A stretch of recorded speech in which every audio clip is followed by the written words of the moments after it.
Good morning and Jai Hind. In this video, we are going to discuss the next case, that is call in advance at the time of issue.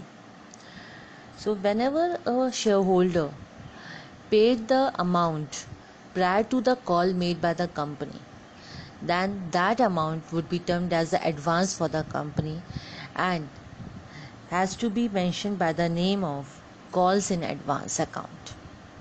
Okay, let us start this question. Shipra Limited invited application for 80,000 shares of rupees 10 each payable as follows. That means 80,000 shares were issued with 10 rupees. That means there is no case for the premium. That means share is issued at the face value only, 10 rupees. And at the time of application on the 1st May 2015, 2 rupees 50 paisa were called, and again 2 rupees 50 paise at the time of allotment on 1st June, 2 rupees on the first call on 1st November, while 3 rupees on the second call on 1st February 2016 has to be submitted by the shareholder to the company. All the shares were applied and allotted. That means it's a case of fully subscription. Shankar, holding 600 shares, paid the whole of the amount along with the allotment.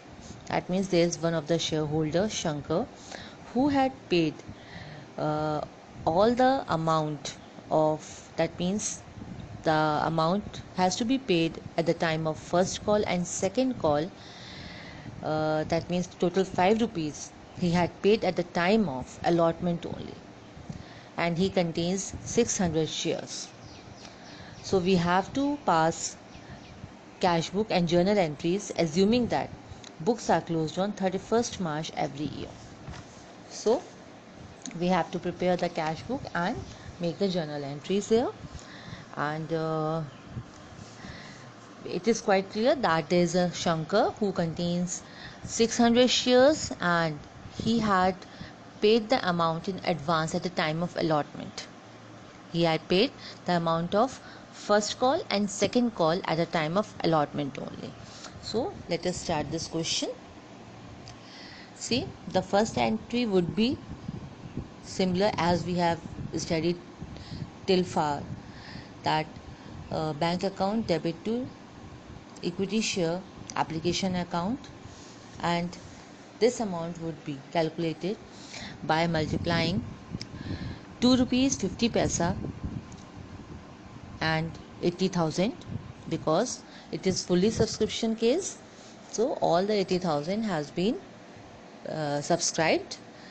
So the amount comes to be 2 lakhs. Now, after receiving the money, the shares were to be distributed among the shareholders. For that, the next entry would be on the 1st June, equity share application account to equity share capital account, and the same amount of 2 lakh has to be entered here. Then on 1st June, there would be an allotment call. That means equity share allotment account debit to equity share capital account, and it is again of 2 rupees 50 paise by 80,000 shares. So again it comes to be 2 lakhs rupees, and it is to be mentioned on the debit and credit column in front of the third entry. After making the call, the next entry is regarding the receipt of the allotment money. So bank account debit to equity share allotment account to calls in advance. As I have told you, there is a shareholder, Shankar, who has 600 shares and he had paid the amount in advance at the time of allotment. So we have to make this entry over here. There is no need to mention the name of the shareholder.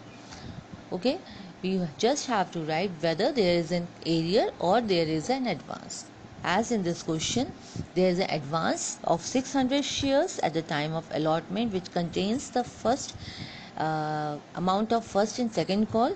So we have to name this by, as calls in advance account. Okay, so as it is of 5 rupees, calls in advance. So you can calculate it by 5 rupees and multiply it with 600 rupees, because Shankar contains 600 shares and he had paid 5 rupees in advance at the time of allotment. So the amount you have to write in front of calls in advance is 3000 rupees. Okay, and the amount which has been called by the firm for the shares, that is 2 lakhs. So total amount that comes in the bank of the company is 2 lakhs 3000 rupees. Okay, now it's time for the first call. So the next entry would be equity share first call debit to equity share capital account, and the amount that has been called at the time of first call is rupees 2 by the 80,000 shares. So 2 into 80,000, it comes to be 1,60,000 rupees, which is to be written in debit and credit column in this entry. Now again it's time for the money to be received by the company. So bank account debit to calls in advance account debit to equity share first call account. So the total amount that has been called 1,60,000 in the first call is to be written in front of the equity share first call, 1,60,000, as is at this time. That means at the time of first call, the uh,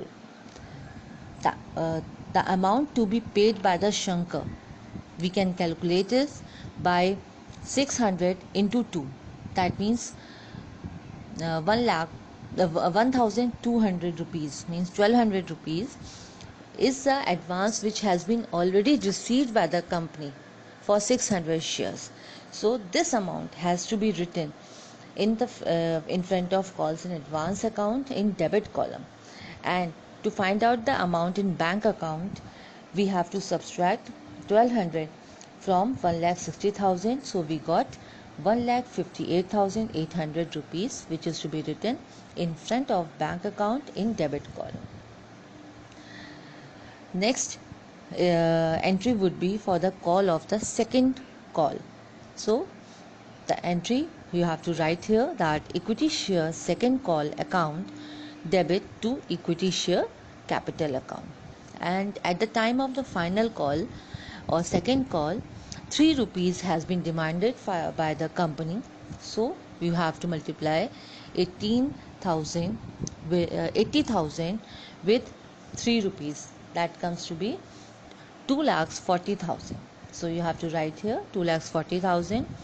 Similar to the previous entry, here also at the time of the receipt of final call amount, you have to write bank account debit, calls in advance account debit to equity share second call or final call account.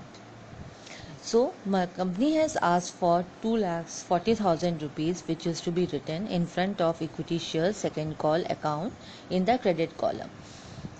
And for the amount for calls in advance, you can calculate the amount which we have received for 600 shares, and it is called for 3 rupees. That means 600 into 3. That means 1,800 rupees is to be written in front of calls in advance account. So to calculate the amount in front of bank account, we have to subtract 1,800 from 2,40,000. We receive 2,38,200 rupees, which is to be written in a debit column in front of bank account. So these are the entries which you have to make. And let us prepare the cash book. As we were asked in the question, looking at the entries, you can easily make the cash book. Now the first entry which we have written is bank account debit to share application account. So in this cash book, on the debit side, we have to write to equity share application account, and the amount of 2 lakhs has to be written here. Okay, for the next entry, look at the fourth one. bank account debit to equity share allotment account 2 calls in advance. Okay, so you have to write this one. On the debit hand side, you have to write to equity share allotment account, and the amount which is written in front of the bank account, you have to write that amount in the amount column on the debit side, that is 2,03,000 rupees. Now let us see the sixth entry, that is bank account debit 2 calls in advance to equity share first call. So make this entry in the cash book by the name of to equity share first call account on the debit side, and the amount that is written in the front of bank column you have to write here, that is 1,58,800 rupees. Now the last entry, bank account debit calls in advance account debit and to equity share second call account. So again, in the cash book on the debit side you have to write to equity share second call account, and the amount that is written in the front of bank account, that is 2,30,200, has to be written in the amount column. After writing all the entries, you have to balance this. That means you have to balance the debit and credit side. So after balancing, the amount came to be 8 lakhs, which is to be written on the credit side by the name of by balance carried down. Now both the sides, that means credit and debit side, are now balanced.